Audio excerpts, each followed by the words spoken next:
Hey, hey, hey, chickadees. Today we wrap up this week's conversation about boundaries and how they relate to listening intently to understand. And this one's going to be an interesting one, so come on in and join us.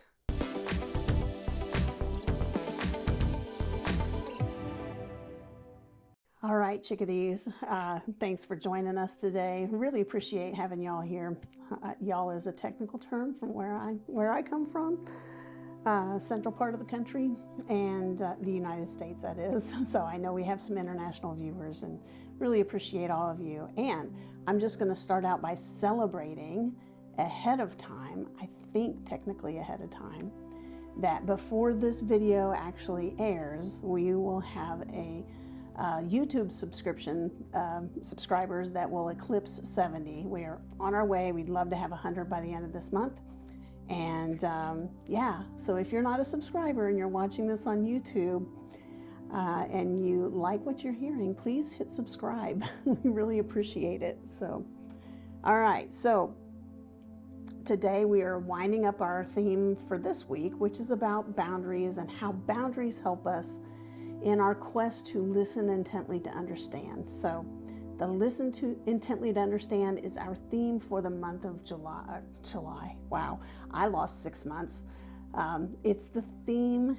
Listening intently to understand is the theme for the month of January. So today, usually I sit down and I draw the cards with the camera on. Today, I didn't even come down here to draw cards for this video. I came down here to draw some cards just for myself. And when I drew them and looked at them, I was like, oh, yes, these are for me, but they're not just for me. So yeah, so let's just get on into it. So I'm pulled today from the Wisdom of the Oracle deck by Colette Baron-Reid. Colette, it's 2026. We're going to be buddies. So I love your Art of Manifesting book, and I've been doing some of the artwork. So yeah, I'm doing the vision drawings. So if you haven't heard about that, go check out Colette's. Go check out Colette Baron-Reid, because the Art of Manifesting is really interesting, and drawing your way to manifesting, no matter what it is that you want, whatever it is you're looking to manifest. So it's a very interesting process, and it's one that's really resonating deeply within me. So I appreciate the work that she does in the world in all areas. So these 3 cards, they all came out in the upright position, and I looked at the relationship message for each of these 3, and I was just that's when I realized I could hear the chatter of spirit. Spirit doesn't chatter, but I could hear spirit saying, Molly, put the mic on, turn the camera on, this isn't just for you. So I am eventually obedient.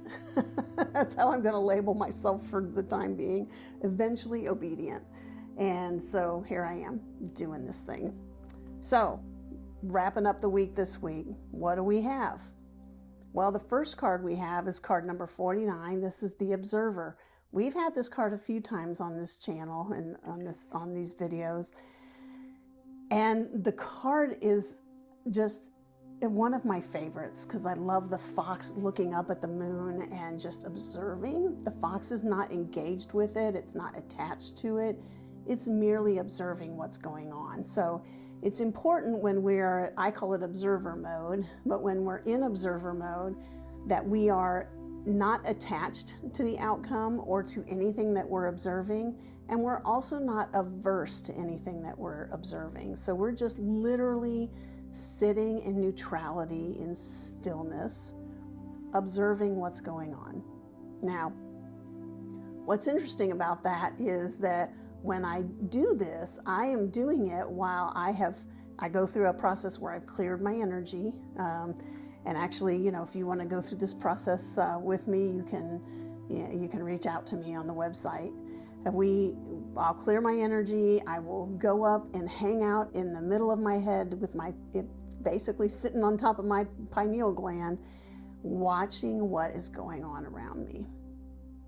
It's a very interesting process.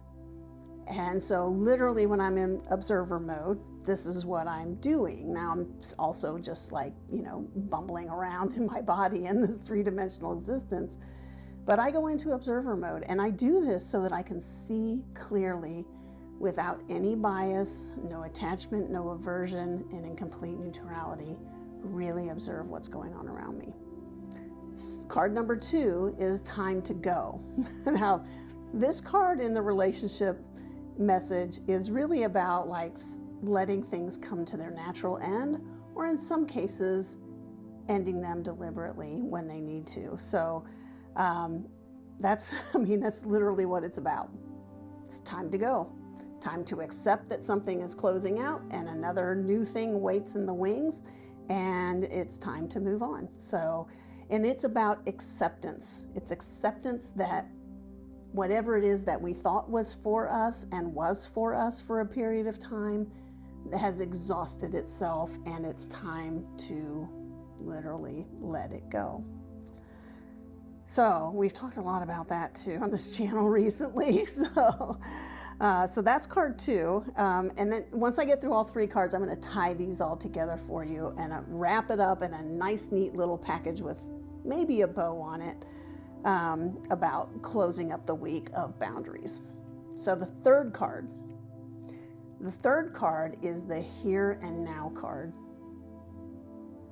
What is so great about this card is it is reminding us to remain present, stay where we are, right? It's also referring to neutrality, staying in that neutrality, in that neutral space, and acknowledging that where we are is the perfect place for us to be. So we look at this card and in relationship to kind of the topic that we're talking about all week this week of boundaries, it's about what we are yearning for, right? Whether what we are yearning and longing for is something from the past or something that we think should be coming to us in the future. And either way, it's pulling us away from the here and now. And so this card is saying, no, come back here and now. Let your heart trust that whatever is for you is either in your life now or is coming, but you don't have to seek it out, right? We're not going to chase. So, yeah, we don't chase. We stay present and we stay aware with what is happening around us right here and right now. That is all that's available to us anyway. So we've talked a lot about boundaries this week. And in the context of these cards, this is really an opportunity to explore why we put boundaries in place to begin with. So oftentimes, we'll think, oh, the boundary's in place to stop someone else from doing something to me. And like we said yesterday, that's not the case. That is not why boundaries exist. It can be part of the reason, but the primary reason that boundaries exist are to help us achieve what we are here to achieve. I found myself investing a tremendous amount of time in something that was not for me. Period. Full stop. That's why the time to go card's here. It's reminding me that, hey, when it's time to go, and we're talking about boundaries that will help you become more discerning and disciplined. Okay, so that's the other side of boundaries, is sometimes we put them into place so that we can become all that we were put on this earth to become. Everything that we came here to explore and play with. Time to go was the card that reminded me recently that, hey, you know what? Let this thing go. Let it all go. Let everything, in fact, it just got bigger and bigger and bigger, and it's like, let everything go. Every single thing. Let it go if it is not supporting where you are and where you're heading. All right, think about that for a minute. That was hard to hear at first. because it meant, and I mentioned this before, that it brought me to a place where I was looking at why I was doing everything I was doing. Yeah, everything. Right?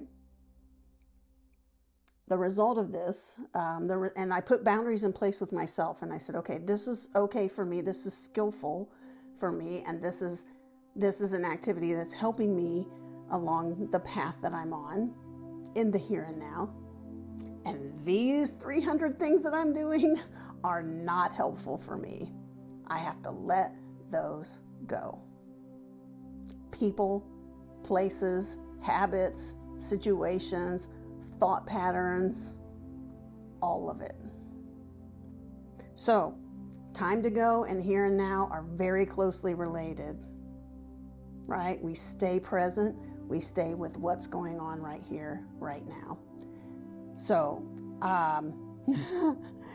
so we put the boundaries in place to help us along our path, right? It can be about other people. Okay, I've gone into the no contact mode with people in the past, and for various reasons, as a protective measure, mostly for myself. For me, it was mostly emotional protection. But those protective boundaries are really important when you're protecting yourself against someone who is coming after you or is in your life and they are not healthy for you, like abusive. Like that is no question, no thought, put the boundary in place, make it as hard a boundary as it needs to be to protect yourself, no questions asked. I'm talking about mostly today about the more nuanced boundaries that we put in place with ourselves. So that's what we've been talking about here. So just in case you weren't clear. So now, how does the observer, card 49, the first card we looked at, how does that play into it? And that is very simple. The observer comes in to, again, neutrally look at everything that's going on in your life and say, that's skillful, that's not skillful, that's skillful, that's not skillful for me, right? We're not judging anyone else. We are not laying blame anywhere else. If there is blame to lay, it's usually just with us. Usually just like, go look in the mirror and you found the guilty party. It is a matter of understanding that when we are in neutrality, in stillness, that we can see clearly what is for us and what is not for us. So observer mode, the observer reminds us to get into that observer mode so that we can determine what things in our life it is time to maybe do more of, right? The things that are skillful and helpful for us and that are for us and are aligned with us and where we are, and let go of everything else. And then stay in the here and now. Because once we start going somewhere else, we are somewhere else. We're not here, we're somewhere else. So it's really difficult to remain in alignment when you are thinking about either the past or the future or what somebody else said or not what somebody else said, and instead what you're going to say in response to them. No, stay right here, right now, every moment of every day. I had a guru once that I like their little quips. Their little quips stay with me. They're very poignant, and they're what are called pointing out instructions. And this particular one and it's so beautiful how they do it, because they'll just say it in passing. So they'll just be like, hey, like this is the case, and it's like the most profound truth, of ultimate reality that you can find. But the one that's coming up today, that is coming into my mind to share with you, is very simple. It is this: always know what you are doing. It's that simple. I'm not even going to put any more words with it. So, boundaries, boundaries, boundaries. They are so important. They not only protect us, the secondary, they protect us from outside energy and coming at us. They also protect our field so that we can do the work that we're here to do in the world. Right? So they protect us, they provide us the framework in which we operate, what is and isn't skillful. All right, chickadees, that's it for today in your impromptu recording. I hope you have a fabulous day today and a wonderful weekend. And we will see you here next week on Mojo Mysticism. Please hit subscribe and help us get to the 100 that we're looking for in January. My goal for the entire year is 100K. So, we're going to amp this up quite a bit. But definitely hit subscribe if this spoke to you. If you have suggestions for next week, put those in the comments as well. I read every single one of them. And I love you. Have a great weekend. We'll see you next time. Mwah.